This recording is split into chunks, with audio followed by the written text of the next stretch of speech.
E aí, pessoal, tudo bom com vocês?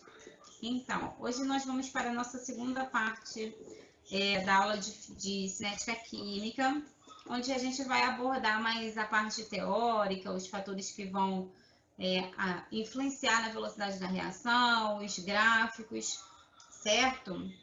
Então, vamos lá para a nossa aula. Deixa eu aumentar um pouquinho, ficou muito pequeno.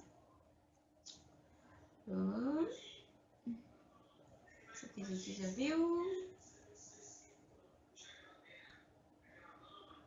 Aqui. Bom, então a gente vai começar falando sobre a teoria das colisões, né? A teoria das colisões é a teoria que vai mandar na velocidade da reação, beleza? Então, o que ela vai dizer pra gente? Ela vai dizer que qualquer fator que aumente o número de colisões efetivas entre as moléculas dos nossos reagentes, esse fator ele vai gerar aí um aumento da velocidade da reação. Como assim? Bom, a gente sabe que as moléculas dentro do nosso sistema, elas não estão paradas, elas estão se movimentando, certo? Então, toda vez que elas se movimentam, elas podem se chocar entre si ou entre as paredes, ou se chocar também na parede do nosso sistema. Digamos que a gente tem uma reação lá onde a nossa solução está dentro de um becker. Então, a gente tem a parede do becker, que é a fronteira, né? Ali da nossa solução com a vizinhança, certo? Então, as moléculas de reagentes podem se chocar entre si ou com as paredes do becker, certo? Toda vez que a gente tem colisões entre reagentes, onde as moléculas do reagente vão estar numa configuração adequada para a formação de produtos e vão estar com energia suficiente para a formação de produtos, essas colisões elas vão ser chamadas de colisões efetivas, colisões que vão propiciar a formação de produtos, tá? Então, colisões efetivas das moléculas dos reagentes são colisões onde essas moléculas dos reagentes vão estar com uma configuração espacial adequada e com uma energia cinética adequada, suficiente para fazer com que essas ligações químicas entre os átomos da molécula dos reagentes se quebrem e sejam formadas novas ligações químicas para formar os produtos, beleza? E existem fatores que fazem com que o número de colisões entre as moléculas dos reagentes aumentem. Consequentemente, aumenta também a probabilidade das colisões efetivas, logo ao aumento da velocidade da reação, tá? Então, é isso que a teoria das colisões fala. Qualquer fator que faça com que as moléculas se choquem mais, se colidam mais, vai fazer com que a velocidade da reação aumente. Bom, então, quais são os fatores que vão aumentar a velocidade da nossa reação? Coloquei aqui em um quadro para ficar mais fácil da gente ver. Nós temos a superfície de contato, a natureza química dos reagentes, a concentração dos reagentes, o fator temperatura, pressão, catalisador e inibidor. Todos esses fatores são fatores que influenciam na velocidade da reação. Por quê? Porque vão influenciar no número de choques entre as moléculas dos reagentes, logo vão influenciar na quantidade de colisões efetivas entre as moléculas dos reagentes, tá? A gente vai abordar cada um desses fatores aí de forma separada. Vamos observar primeiramente a superfície de contato. Bom, o que nós temos aqui em relação à superfície de contato? O aumento da superfície de contato. O que é aumentar a superfície de contato? É reduzir o tamanho do particulado, é reduzir o tamanho da partícula. Então, por exemplo, eu posso pegar uma pedra de talco, né? O talco ele é um mineral, né? Eu posso pegar uma pedra de talco e usar para fazer alguma coisa, ou eu posso quebrar essa pedra em 2 partes, em 4 partes, ou eu posso triturar essa pedra. Quanto menor o tamanho da partícula, quanto menor o tamanho do meu grão, maior vai ser a superfície de contato, certo? E quando eu aumento a superfície de contato, eu aumento aí a probabilidade de ter um maior número de colisões efetivas, porque eu tenho maior quantidade de fragmentos, né, disponíveis lá da minha substância. Consequentemente, eu tenho um aumento aí da velocidade da reação, tá? Dá para a gente ver isso através desse exemplo que eu coloquei, que é o exemplo da velocidade da reação da dissolução da vitamina C com a água, tá? Então, vitamina C é aquela que a gente compra, né, na farmácia, você vai colocar na água, certo? Você pode fazer o teste, pegar 3 comprimidos de vitamina C, digamos que são 3 pessoas para tomar, né? Você pode pegar um comprimido inteiro e colocar na água, você pode pegar esse comprimido e quebrar em 2 pedaços e colocar em outro copo d'água, e você pode quebrar esse comprimido e triturar ele e colocar na água. E aí você vai observar qual é a reação que vai acontecer mais rápido, qual é a dissolução que acontece mais rápido. Ali tem uma reação química acontecendo, tanto que a gente vê o que? A formação de bolhas, né, de gás. Então, existe uma reação acontecendo entre a vitamina C e a água, tá? O que a gente observa? Que quanto menor o pedacinho da vitamina C, maior vai ser a velocidade da reação, porque eu tenho uma maior superfície de contato, ou seja, uma maior quantidade de vitamina C em contato com a água, maior probabilidade da água se chocar com a vitamina C, consequentemente a velocidade da reação é maior, tá bom? Então, observe, a vitamina C triturada vai ter uma maior velocidade reacional do que a vitamina C em pedaços, que vai ter uma maior velocidade reacional do que a vitamina C inteira. A vitamina C inteira vai demorar mais para se dissolver do que a vitamina C triturada. Natureza química dos reagentes, tá? A relação de natureza química é uma relação de reatividade, tá? Quanto maior a reatividade do meu reagente, maior é a colisão, maior é a quantidade de colisões efetivas que esse meu reagente esses meus reagentes vão ter, né, e consequentemente uma maior velocidade da reação, maior é a quantidade de colisões com energia suficiente, né, para que a reação aconteça. Então, a gente consegue observar nesse exemplo aqui da velocidade da reação de oxidação do latão e do ouro. O que acontece? Como é que acontece a oxidação do latão e a oxidação do ouro, né? A gente tem lá o latão entrando em contato com ar, entrando em contato com água, né? O ouro também, a mesma coisa. Ocorrendo aí o processo de oxidação, né? Que seria como se fosse um enferrujamento, assim como acontece com o ferro, né? Que o ferro enferruja, se transformando em óxido de ferro 3. O latão e o ouro, eles também vão ocorrer esse enferrujamento, entre aspas, né? Então, quando ocorre esse enferrujamento, esse enferrujamento vai ocorrer de acordo com a reatividade. Quanto maior é a reatividade da minha substância, mais enferrujada ela vai ficar, maior é a reação de oxidação dessa substância. Então, o latão, obviamente, né? Todo mundo aqui já comprou uma bijuteria na loja Xing Ling, lá todo bairro tem uma loja Xing Ling. Você comprou uma bijuteriazinha e essa bijuteria você colocou no pescoço, por exemplo, um cordão. Aí você usou, foi pra balada, dançou, chegou em casa com um pescoço verde. Né? Por quê? Porque aquilo ali é latão. Se fosse um cordão de ouro, por exemplo, isso não aconteceria. Né? A velocidade de oxidação do ouro é muito menor do que a velocidade de oxidação do latão. O latão ele é muito mais reativo, é mais suscetível à oxidação, certo? Certo.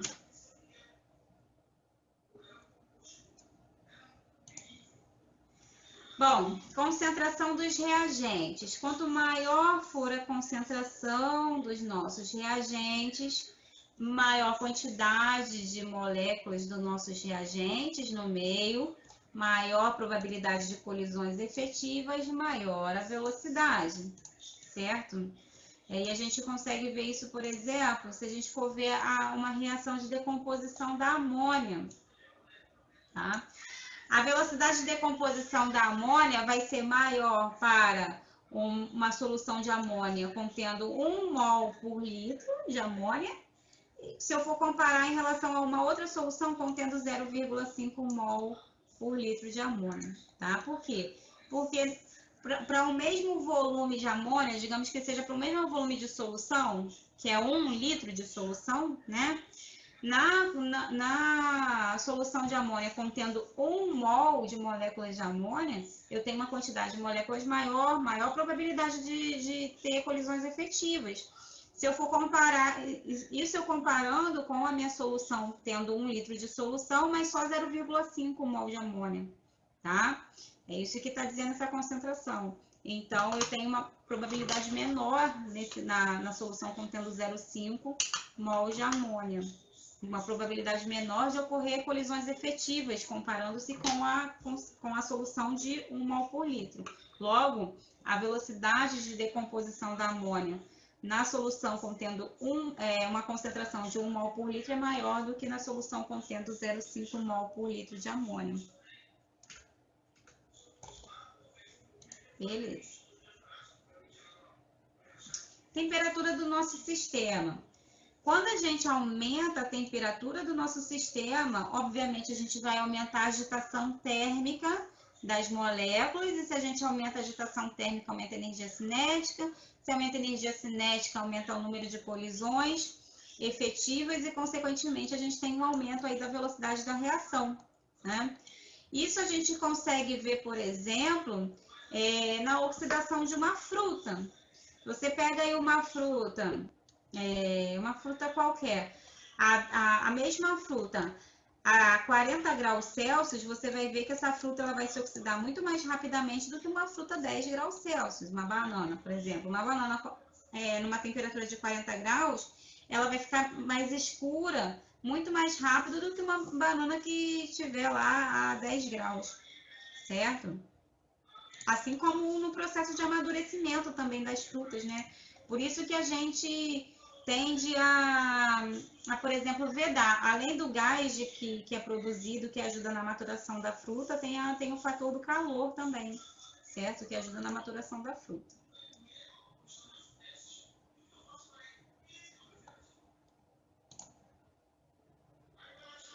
Pressão do nosso sistema. Bom, se eu aumento a pressão do sistema, como é que acontece o aumento da pressão do sistema? O aumento da pressão do sistema vai ocorrer quando a gente diminui o espaço, né? O volume ocupado pelo nosso sistema. Até coloquei aqui, ó, o volume, eu tenho um espaço aqui, no antes, um espaço menor do que no depois. Então, a gente tem um volume maior, a gente tem uma mudança na pressão, né? Quando eu aumento a pressão do meu sistema, quando eu reduzo o espaço, o volume que aquele meu sistema está ocupando, o que está acontecendo? Eu não estou mudando o número de moléculas que existem dentro do sistema. Eu só estou falando para essas moléculas que elas vão ter que se mexer no espaço menor.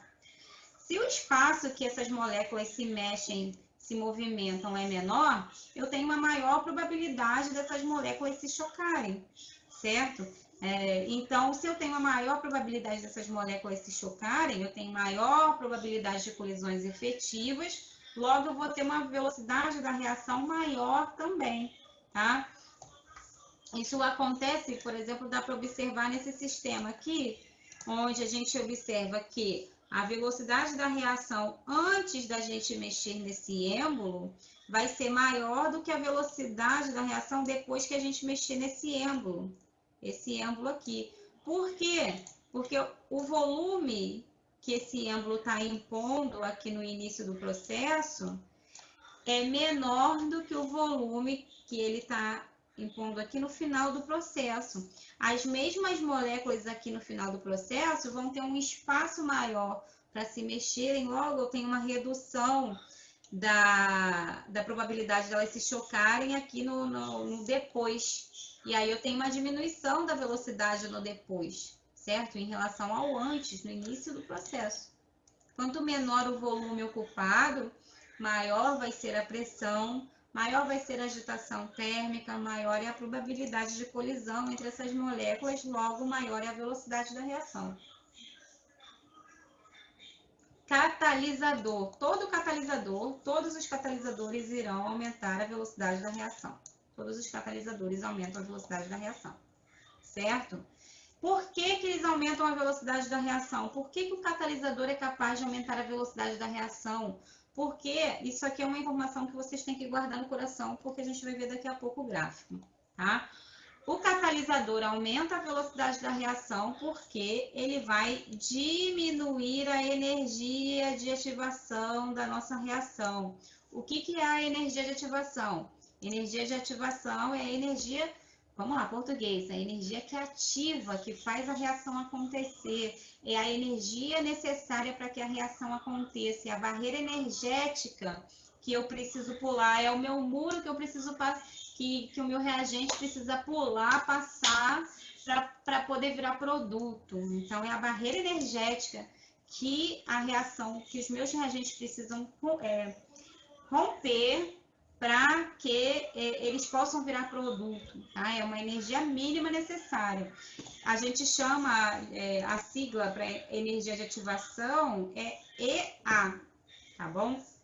Então, o catalisador, ele tem a capacidade de aumentar a velocidade da reação. Por quê? Porque ele faz com que essa barreira, esse murinho seja menor. Por exemplo, eu posso pular um muro de 10 metros ou um muro de 10 centímetros, certo? Que não é um muro, é só um degrau. O que vai ser mais fácil para mim? Óbvio que é o degrauzinho de 10 centímetros. É isso que o catalisador faz. Ele pega aquele muro de 10 metros e reduz o tamanho dele para facilitar a passagem para o outro lado. Ou seja, para facilitar que os reagentes consigam se transformar em produtos mais facilmente. Essa é a ideia, tá? Só que ele só vai, o catalisador, ele só vai mexer na energia de ativação, só. Ele não mexe mais nada. Isso quer dizer o quê? Quer dizer que o meu ΔH, ele não é alterado. Ele não mexe na energia global da reação. Ou seja, o patamar de produto e o patamar de reagente não é alterado, é o mesmo. Só mexe no morrinho, não mexe na energia, na variação de entalpia. A gente vai ver isso graficamente daqui a pouco, tá? E ele não é consumido, entre aspas, tá? Na verdade, o catalisador, ele não gera produto final, tá? O catalisador, ele vai interagir com os reagentes, vai interagir, vai formar lá um complexo ativado, que a gente vai ver daqui a pouco o que é, mas no final do processo ele é restaurado, então é como se nada acontecesse com ele, é como se ele estivesse ali na reação como um espectador. Ele vai reagir? Ele reage, mas ele não forma produto, porque ele é regenerado. Então, por isso que muitos livros, muitas questões falam que ele não reage, ou que ele não é consumido. Na verdade, ele reage, porém ele é restaurado. Como ele é restaurado, ele é como se ele ficasse como um espectador ali no meio, tá? Então, por que a gente observa esses gases aí quando a gente tem água oxigenada entrando em contato com o machucado, né? Acontece que como que é a reação de decomposição da água oxigenada, H2O2? O que ela vai produzir? Ela vai produzir a água e gás O2, certo?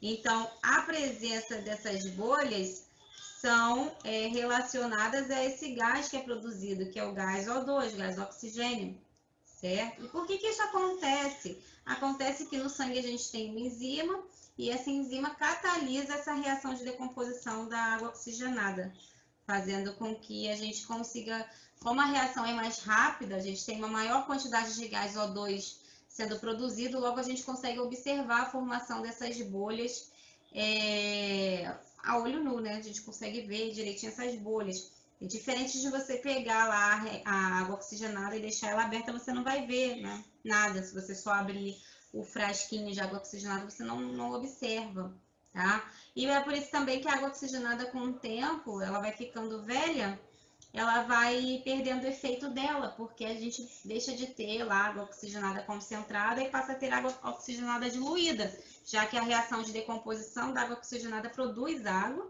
Então, cada vez menos a gente vai ter lá o H2O2 no meio e cada vez mais eu tenho água no meio, certo? Bom, continuando então. E o inibidor? O inibidor, ele vai ser o contrário do catalisador. Ele vai sempre inibir, diminuir a velocidade da nossa reação.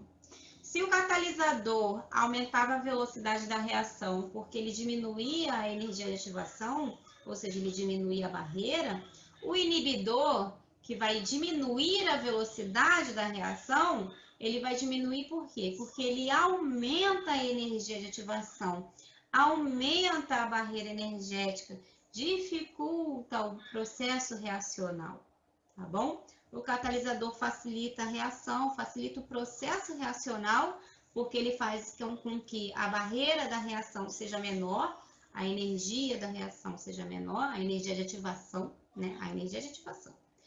E o inibidor, ele vai dificultar o processo reacional porque ele aumenta a energia de ativação, aumenta a barreira energética necessária para que a reação aconteça, tá? Mas, de forma semelhante ao catalisador, ele não altera o ΔH da reação e também não é consumido, entre aspas, porque ele vai lá fazer o mesmo processo de regeneração que o catalisador faz, tá? E aí a gente pode ver aí, esse processo de inibição, por exemplo, em frutas, quando a gente faz uma salada de fruta, a gente coloca fruta cítrica com uma banana, fruta cítrica com uma maçã, a gente consegue observar que a salada de fruta ela demora mais para essas frutas que oxidam muito fácil, elas demoram mais para ficar escuras, demoram mais para ficar oxidadas. Por quê? Porque a fruta cítrica, o ácido cítrico, quando ele entra em contato com essas frutas, ele vai ter a capacidade de diminuir a velocidade de oxidação dessas frutas, de ser um inibidor da reação de oxidação da fruta. Até coloquei aqui um lado com suco de limão e um lado sem suco de limão. O lado com suco de limão, ele vai ficar mais clarinho por mais tempo. Não quer dizer que ele não vai oxidar, não é isso. Ele vai oxidar, tá? Só que vai demorar mais em comparação com o lado que não tem o suco de limão, beleza? A gente pode colocar também laranja, outras frutas cítricas, certo? Bom, então vamos agora fazer o estudo dos gráficos. Então, a gente vai primeiro estudar gráficos de energia para uma reação elementar, tá? Bom, o que a gente viu lá em termoquímica, quando a gente fez análise de gráfico de termoquímica? Quando a gente fez análise de gráfico de termoquímica, a gente só viu os patamares de reagente, que era só uma linha reta aqui, e de produto, eram duas linhas retas, certo? E aí a gente, através desses patamares, a gente conseguia dizer se a reação era endo ou exotérmica. Quando a energia do produto, o patamar do produto, estava mais baixo em relação aqui ao eixo Y, né, do que o patamar do reagente, é porque a energia do produto é menor do que a energia do reagente. Isso quer dizer que nesse processo a minha reação perdeu energia, liberou energia para o meio, logo é um processo exotérmico, né? E quando o patamar do produto era maior do que o patamar do reagente, quer dizer que o meu reagente absorveu energia para se transformar em produto. Logo, a gente tem uma reação de absorção de energia, uma reação endotérmica. Aqui é a mesma coisa, reparem que os patamares continuam lá, as suas linhas retas aqui, ó, patamar, linha reta, tá? Não mudou nada em relação a isso. O que mudou é o quê? A existência da barreira energética, a representação da barreira energética, que é esse morrinho aqui. Esse morrinho aqui vai representar a barreira energética, tá? E aí representa mais especificamente um gráfico de cinética química, beleza? Quais são as informações que a gente consegue tirar aqui? Primeiramente, a informação da quantidade, do valor numérico da energia de ativação, da barreira energética mesmo, que o meu reagente vai ter para poder se transformar em produto, tá? Como que eu faço para observar no gráfico a energia de ativação? A energia de ativação sempre vai ser do patamar do reagente para o pico do meu morrinho, que é onde está localizado o meu complexo ativado. O que é o complexo ativado? É a mistura entre... Vamos lá. O complexo ativado vai ser o momento onde está ocorrendo a reorganização das ligações químicas. Então, a gente não tem nem reagente formado de fato, mas também não tem produto. A gente tem ali as ligações sendo quebradas e sendo formadas ao mesmo tempo. Por isso que é um complexo ativado, tá? Então, o ponto onde a gente tem o complexo ativado, essa quebra e formação de ligações químicas simultâneas, é o ponto máximo, né, aqui do morro, tá? É o ponto máximo do morrinho. E a energia de ativação, ela vai ser essa distância, essa diferença aqui entre o patamar do reagente e o pico máximo do morro, que é onde a gente tem o complexo ativado, tá? Ou seja, se eu fosse ver aqui, se aqui fosse um 2 e aqui fosse um, sei lá, um 8, né? A energia de ativação seria o quê? Seria 6, beleza? 8 menos 2, seria 6, tá? 6 o quê? Quilojoule por mol, beleza? Então, anotem aí no caderninho de vocês, tá? Que eu não coloquei isso no slide. Da onde, não coloquei de forma escrita, mas tá aqui no gráfico, tá? Como é que eu observo a energia de ativação no gráfico? É sempre do patamar do reagente até o complexo ativado, até o pico do morrinho, beleza? Aqui no gráfico de reação exotérmico é fácil de ver e não tem como confundir. Só que quando a gente está no gráfico de reação endotérmico, as pessoas tendem a confundir, certo? Porque tendem a achar que a energia de ativação vem desse patamar para cima, daqui, ó. E não é, tá? Porque esse patamar aqui é o patamar de produto, gente. E a energia de ativação, vamos lá, é para ativar. Eu quero sair do reagente e ir para o ponto máximo. Beleza? Então, a gente tem que pegar do patamar do reagente, do início do processo. Então, é aqui, do início do processo até o pico do morro, tá? Observem o seguinte, então, olha como essa energia de ativação para o processo endotérmico é muito maior do que para o processo exotérmico, certo? O pacote de energia no processo endotérmico é maior. A energia necessária, a barreira energética no processo endotérmico é maior do que no processo exotérmico. Por isso que a gente fala que o processo exotérmico, ele é mais espontâneo, ele é um processo espontâneo comparado-se a alguma coisa, comparado-se ao quê? Ao processo endotérmico, tá? Por quê? Porque o processo exotérmico tem uma barreira de energia de ativação menor do que o processo endotérmico. Então, em termos de espontaneidade, o processo exotérmico ele é mais espontâneo do que o processo endotérmico, que a gente chama de um processo não espontâneo. Tá bom? Reparem outra coisa. A variação de ΔH. Se eu não tivesse esse morro aqui, digamos que a gente estivesse trabalhando o gráfico de entalpia só, lá em termo, como é que a gente calcularia o ΔH? Não seria aqui no gráfico H do produto menos H do reagente? Ó. A gente pegaria isso aqui, ó, produto menos reagente, certo? Se fosse só o gráfico de patamares ali para entalpia. Mudou alguma coisa? Colocar aqui o morrinho referente ao complexo ativado não mudou nada, gente. O ΔH não varia, não muda, é a mesma coisa, tá? Então, eu continuo para pegar o ΔH, eu tenho que pegar o quê? O patamar do produto e o patamar do reagente. É essa a diferença. Aqui também, ó. Produto e reagente. É essa a diferença onde eu acho a variação de entalpia, tá? beleza? Não mudou nada, então, em relação ao ΔH. E se eu estiver trabalhando um processo não elementar, um gráfico de energia para reações não elementares? O que mudou, gente? Mudou apenas e unicamente a seguinte coisinha aqui, ó. Peraí. Mudou só a quantidade de morrinhos que eu vou ter. Se eu tiver uma etapa só, eu só tenho um morrinho. É assim que eu sei que a minha reação é elementar, porque eu só tenho um morrinho, uma energia de ativação. Se eu tiver um processo com duas etapas, é porque eu tenho dois morrinhos, duas energias de ativações. Se eu tiver 20 etapas, eu vou ter 20 morrinhos. A quantidade de etapas é a quantidade de morrinhos que eu tenho.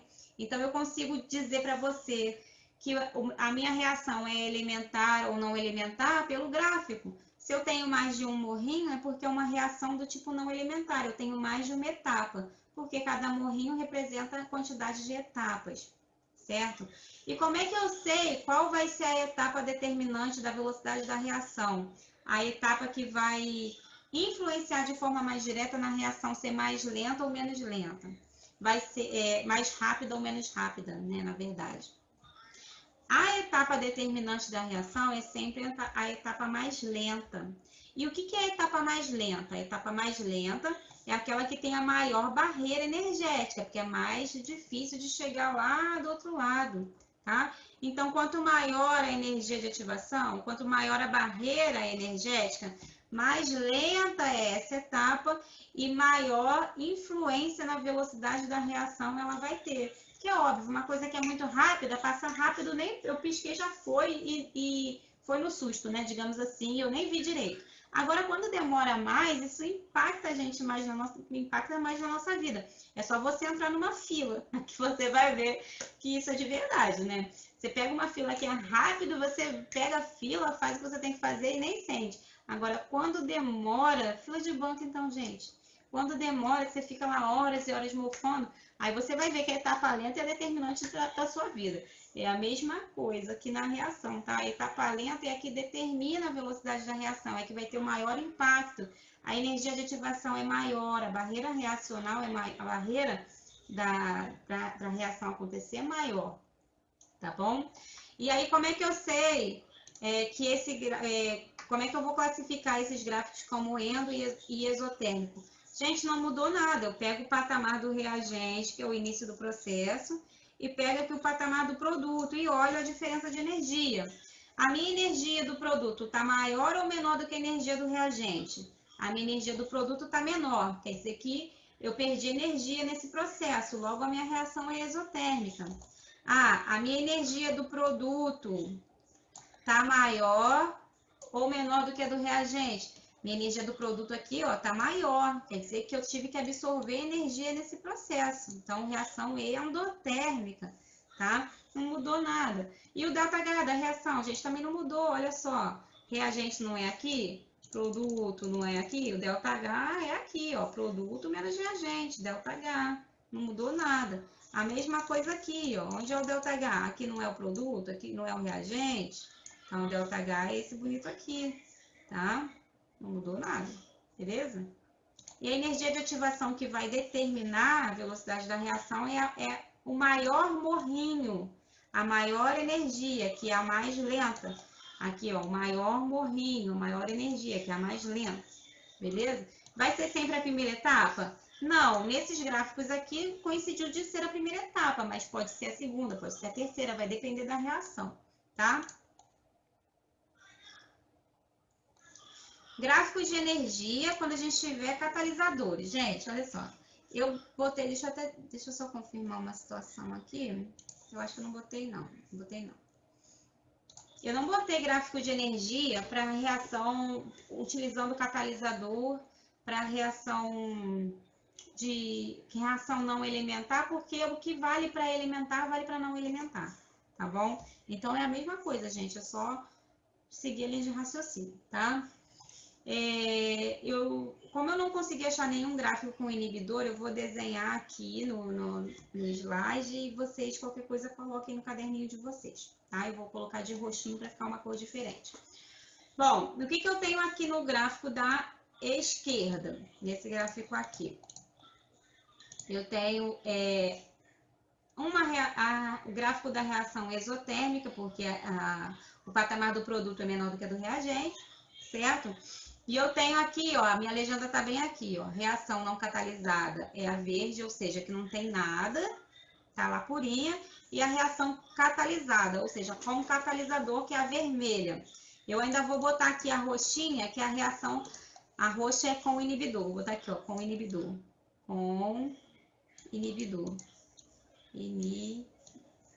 inibidor, tá? Com inibidor é a roxinha que eu vou fazer agora, beleza? Então, o que eu observo? Que a minha verdinha é sem nada, sem catalisador, sem nada, tá? Olha a energia de ativação dela, esse tanto aqui, esse tamanho aqui, beleza? Se eu fosse colocar números, digamos que aqui seja um 2, aqui seja um 8, tá?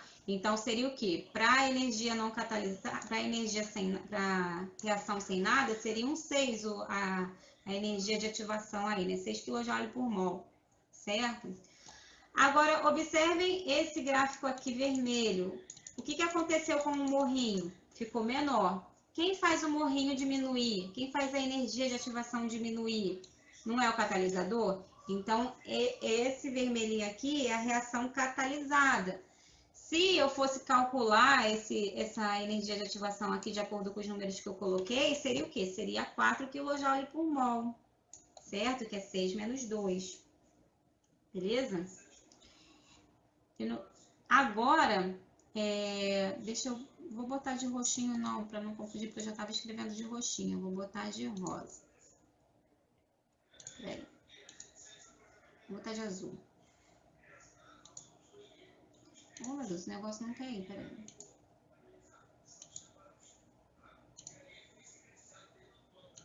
Foi. Vou botar de azul aqui, ó. Com inibidor. Foi.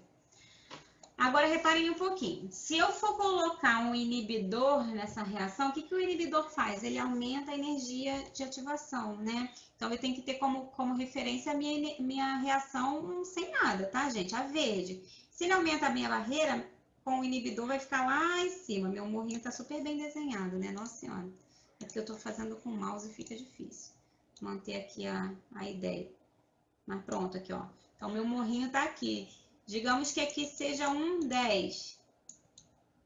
Quanto que vai ficar a minha energia de ativação? Vai ficar 10 menos 2, vai ficar 8. Então, repare, o inibidor aumentou a energia de ativação e o catalisador, comparando-se com a reação não catalisada. Por isso que ele inibe a reação, porque ele deixa o processo mais difícil, tá? O catalisador, ele diminuiu a energia de ativação, comparando com a reação não catalisada, tá? Ou seja, deixou o processo mais fácil. Para eu sair daqui da região dos reagentes e chegar lá nos produtos, ficou mais fácil com o catalisador e mais difícil com o inibidor, tá? Mas reparem o seguinte, eu mexi nos patamares de reagentes e produtos, eu mexi nessas linhas aqui, ó, de patamar, eu não mexi, eu só mexi no morrinho, tá? Eu não mexi na linha reta, eu só mexi no morrinho, não mexi no patamar. Isso quer dizer o quê? Que nem o catalisador e nem o inibidor vão ser capazes de mudar o ΔH da reação, porque ΔH não é produto menos reagente? Se eu não mexi no patamar de produto e reagente, ele não mexe no ΔH da reação, tá? Por isso que eu falei para vocês, guardem no coração, porque a gente ia ver no gráfico, tá? Por isso que catalisador e inibidor não tem a capacidade de mexer no ΔH da reação, não mexe na energia do reagente, nem na energia do produto final. Mexe na barreira energética, na energia necessária para a reação acontecer. Só isso, que pode ser maior no caso de um inibidor ou menor no caso de um catalisador, tá? O mesmo vale aqui para a reação endotérmica, beleza? Aqui eu tenho a reação não catalisada em verdinho, a reação catalisada com uma menor energia de ativação, aqui ó, da vermelhinha, a energia de ativação é essa daqui, certo? O EA dela seria essa daqui. E se eu fosse colocar uma curva aqui para um inibidor, tem que ser maior do que a não catalisada, certo? Com uma energia de ativação bem maior, tá? Então, é a mesma coisa, também não mexe nos patamares, não mexe no ΔH. Beleza, gente? Tudo bem até aí? Tudo bem.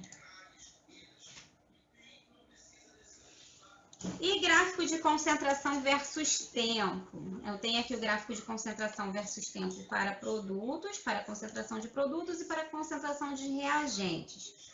Eu também não consegui achar um gráfico que utilizasse o inibidor, então eu vou desenhar aqui, tá? O do inibidor. Tudo bem? Aí vocês coloquem no caderno de vocês. O que nós temos? A curva azul é a curva sem catalisador para o produto. O que está acontecendo, então?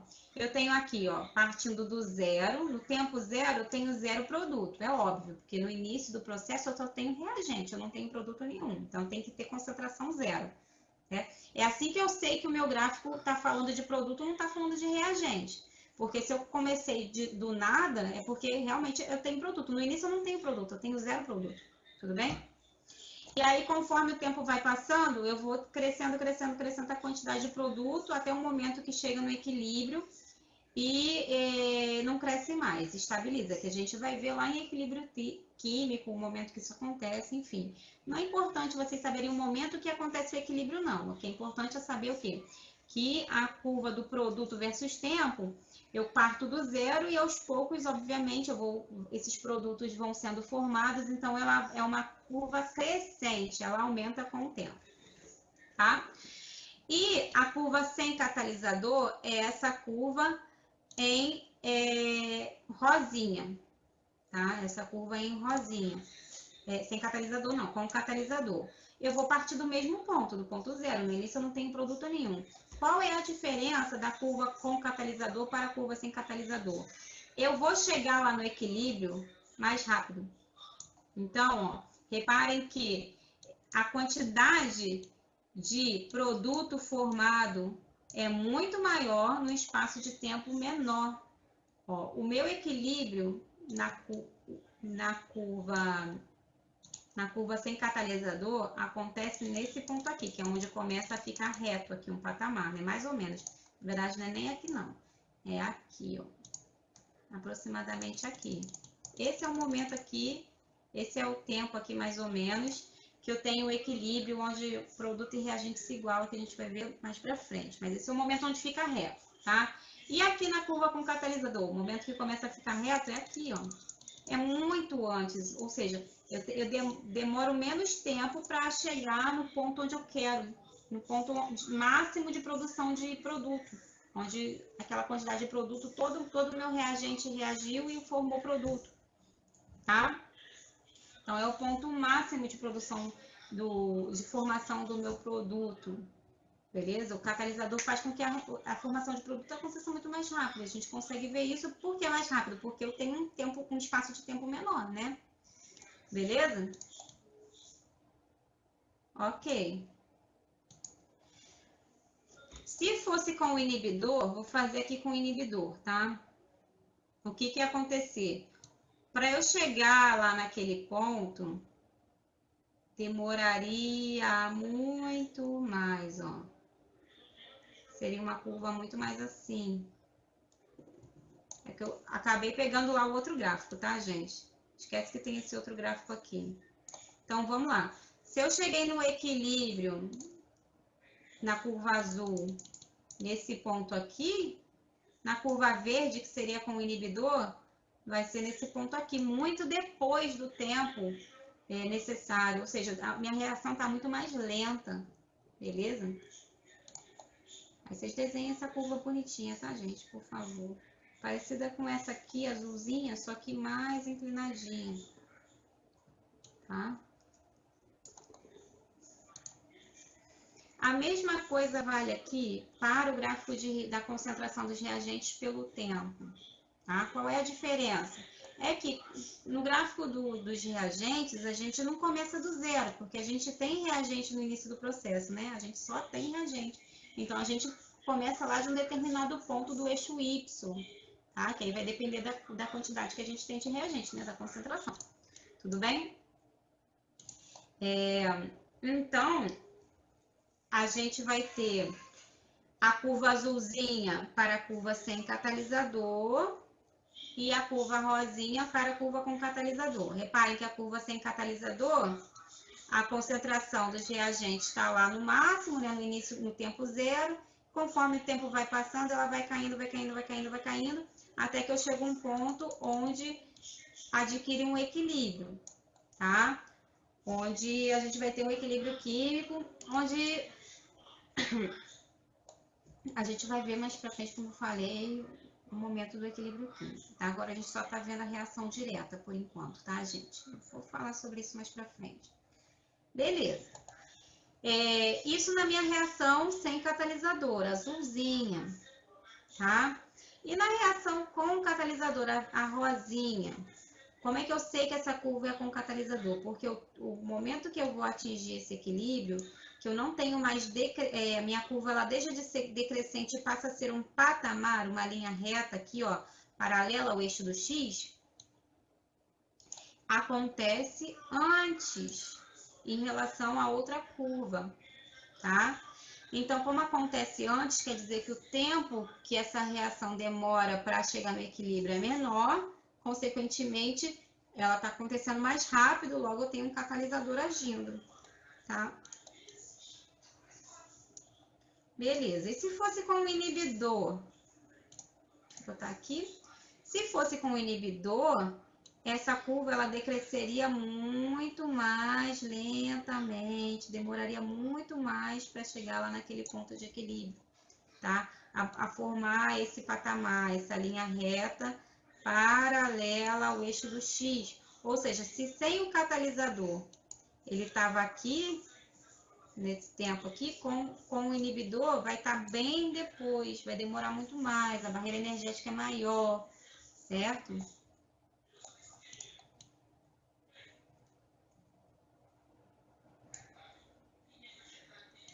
Beleza. Bom, e por hoje é isso, pessoal. Espero que vocês tenham compreendido. Façam exercícios dessa parte teórica, que é bem tranquilo. E qualquer coisa, falem comigo, tá bom? Até a próxima aula.